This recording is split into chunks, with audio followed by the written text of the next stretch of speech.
I just recorded and I'm just losing my mind. If you're watching this video, then it's the third time that I've gone to record because my microphone keeps cutting off.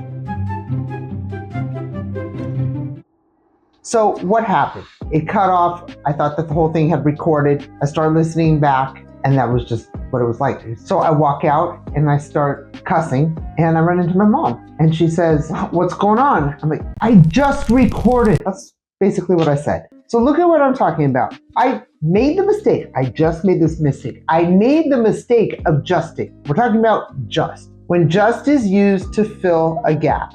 So gap number one, the recording, the mic didn't work. Number two, I'm losing my mind. So what did I hear back? This is what happens when you have these dynamics going around so much in your home. I just lost my mind. And my mother turns to me and goes, "Sorry, honey, that happened a long, long time ago." So as we were talking about, so just is a word that's used as a filler, and I'm gonna have to ask our editor to slice and splice this portion in because I'm not sure which parts that I lost. So what was I saying? Using examples such as, I just lost my mind. Well, I didn't just lose it. Just is the filler. It's a diminutive. It tries to cover. It's skimming on thin ice, but it didn't just happen. I may have lost it a long time ago. I lost my mind. Well, that means that there's a time and a space where this is happening for a period. It wasn't right now. Somebody says something really mean to you. They hurt your feelings. Oh, I was just joking. Well, let's take just out of that phrase. I was joking. If you're joking and somebody's not laughing, then it wasn't a joke, or it was a bad joke.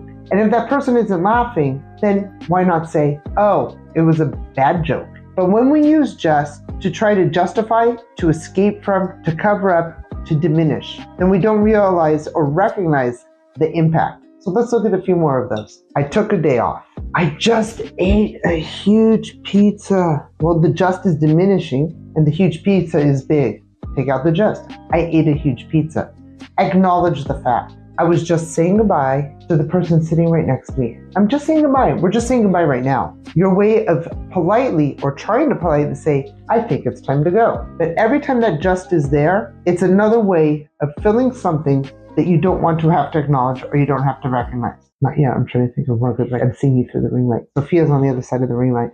Gaps are not only gaps in skills. There are big gaps in communication. Semantics plays a very important part of that. So when we use words to cover up, we don't always recognize what we're doing because it's taught to us. It's passed down and passed down and passed down as a means of not having to acknowledge hard facts or truths. But until we acknowledge hard facts or truths, or if we're not straight on and confront them head on, then we start stacking over and that gap starts to increase. Gaps in communication can cause people to take turns in the wrong direction. I mean, even if your Waze communicates to you how to, or your Google Maps, whatever, any type of miscommunication, whether it's intended or not, can mislead. And using semantics to cover gaps is almost always misleading. What you're going to learn in tracks 3 and 4 are efficient means to communicate. And also what happens when you're communicated to. So one is, how do I communicate without throwing out just? I just did this. Debbie just went out. Debbie went out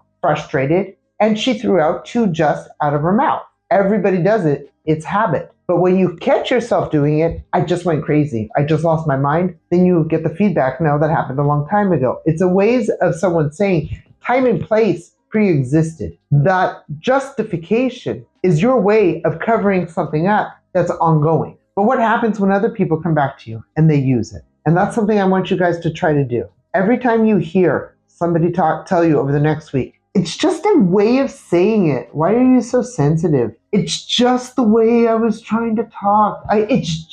Why are you just so worried about it? Diminishing the impact of something that shouldn't be diminished creates a gap. If there's a big discrepancy and you just try to patchwork it, then you got a lot of holes. And people will feel it and they will sense it and it will be perceived. How many times has somebody said something to you like, "I just can't take it anymore.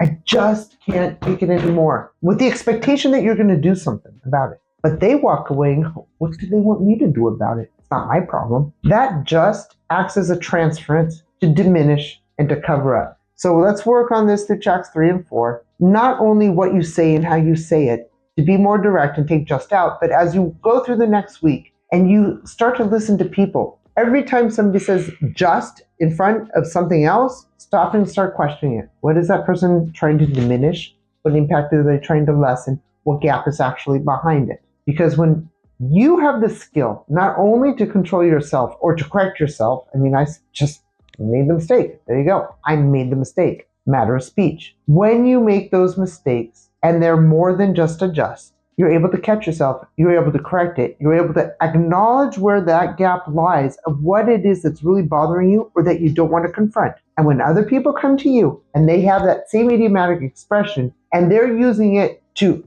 patchwork over something, then you can turn that to your advantage. It's a skill, it's an acquired skill, it's a hard skill to break the habit, easy skill to start running through your mind. Every single time somebody says just, what's he trying to just? What is he trying to diminish? What are they trying to get to? How are we going to get past that? And how can I use that to my advantage if I ask them straight on to take the just out of the sentence? So build your skills. Tracks 3 and tracks 4 are going to build that up for you. They're going to help you learn to use the framework. There's a framework. There's a structure to this. And it helps those neurons, the neural pathways, reconnect the way you process that information that's coming in. See you on GapTrax.